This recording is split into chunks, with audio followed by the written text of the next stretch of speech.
Welcome to TNPC smart circles channel. Good evening dear. இந்த வீடியோவில் என்ன பார்க்கலாம் அப்படின்னா பிஜிடிஆர்பியில் சைக்காலஜியில் வந்துட்டு யூனிட் 5 பார்க்கலாம். இல்லை வந்து லேர்னிங் அப்படின்ற டாபிக் பார்க்கலாம். லேர்னிங் அப்படின்னா என்ன, கற்றல் அப்படின்றது என்ன சொல்கிறாங்க அப்படின்னா, learning as a relatively permanent change in behaviour. நம்மளோட நடத்தையில் வந்து பெர்மனண்ட்டாக ஒரு சேஞ்சஸை கொண்டு வரது தான் வந்துட்டு கற்றல் அப்படின்னு சொல்கிறாங்க.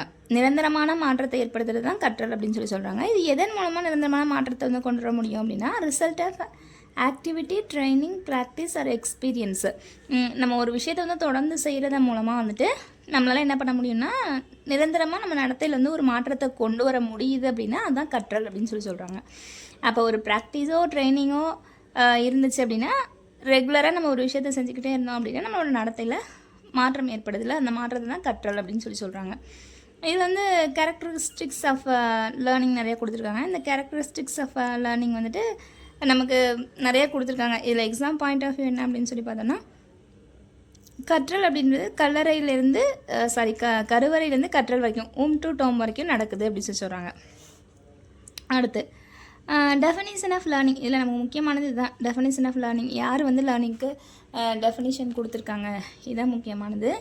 மேக்கனல் அப்படின்றவர் வந்து கொடுத்துருக்காரு. இவர் என்ன சொல்லியிருக்காரு அப்படின்னு பார்த்தோன்னா, driving forces necessary for an individual to learn அப்படின்னு சொல்லியிருக்காரு. அப்போது ஒரு ஃபோர்ஸ் வந்து இருக்கிறதுனால வந்துட்டு கற்றல் அப்படின்றது வந்து இண்டிவிஜுவல்ஸ்க்கு ஈஸியாக இருக்குது அப்படின்ற மாதிரி சொல்லியிருக்காங்க. அடுத்து வந்துட்டு கேட்ஸ்ன்றவர் என்ன சொல்லியிருக்காரு அப்படின்னா, motives are largely responsible for one's normal behaviour as well as changes noticed in them. நம்ம ஒரு விஷயத்தை வந்து மோட்டிவேட் பண்ணுறது மூலமாக வந்துட்டு மோட்டிவ் வந்துட்டு என்ன ஆகுது அப்படின்னா, ஒரு லார்ஜ்லி ரெஸ்பான்சிபிள், ஒரு பெரிய ரெஸ்பான்சிபிளாக இருக்கிறது வந்து மோட்டிவ் தான் அப்படின்னு சொல்கிறாங்க. இது மூலமாக வந்துட்டு பிஹேவியரில் வந்து மாற்றத்தை வந்து ஏற்படுத்த முடியும் அப்படின்னு சொல்கிறாங்க. அப்போ வந்து ஏதாவது வந்துட்டு கேட்னா இப்போ நம்ம படிக்க போகிறோம் அப்படின்னா, ஸ்கூல் கேட்லேயே நம்மளை மோட்டிவேட் பண்ணாங்க அப்படின்னா நம்மளால் வந்துட்டு நல்லா படிக்க முடியும் அப்படின்னு ஏதாவது கோட்வேர்டு போட்டுக்க வேண்டியதான். அப்போ கற்றல்ன்றது வந்து ஸ்கூலுக்கு முன்னாடி உள்ள கேட்லேயே நடந்துடணும் அப்படின்ற மாதிரி ஞாபகம் வச்சுக்க வேண்டியதான். அப்போ கேட்லேயே வந்து பிள்ளைங்களாம் நல்லா படிக்கணும் அப்படின்னு மோட்டிவேட் பண்ணாங்க அப்படின்னா அது ஒரு பெரிய ரெஸ்பான்சிபிளாக இருக்கும் படிப்புக்கு. அதன் மூலமாக பிள்ளைங்கிருந்து வேறு ஏதாவது தவறான வழிகளில் போனால் கூட அவங்களோட பிஹேவியரில் மாற்றம் ஏற்படும் அப்படின்ற மாதிரி நம்ம சும்மா கோட்வேர்ட் போட்டுக்க வேண்டியதான். அப்போ கேட்லேயே வந்து மோட்டிவ் பண்ணணும் அப்படின்றத ஞாபகம் வச்சுக்கலாம்.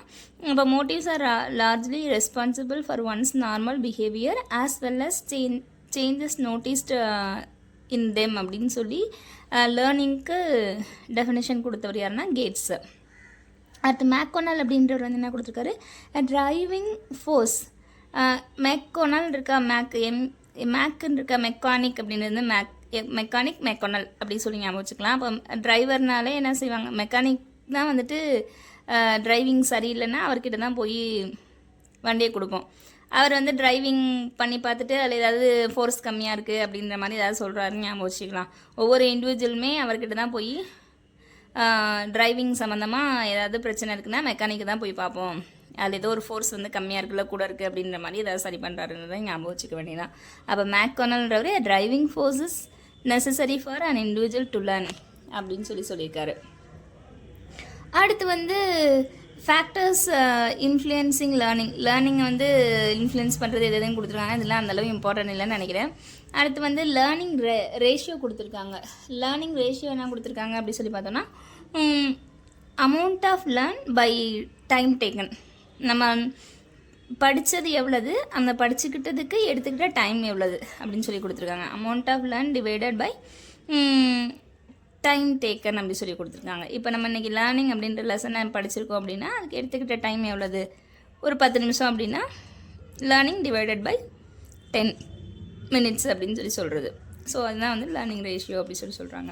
அவ்வளோதான். இல்லை லேர்னிங்னா என்ன, permanent change in behaviour, result of activity, training, practice, experience. அடுத்து மெக்கனல் என்ன சொல்லியிருக்காரு, driving forces necessary for an individual to learn. அடுத்து கேட்ஸ் என்ன சொல்லியிருக்காரு, லேர்னிங் ரேஷியோ என்ன. அவ்வளோதான்.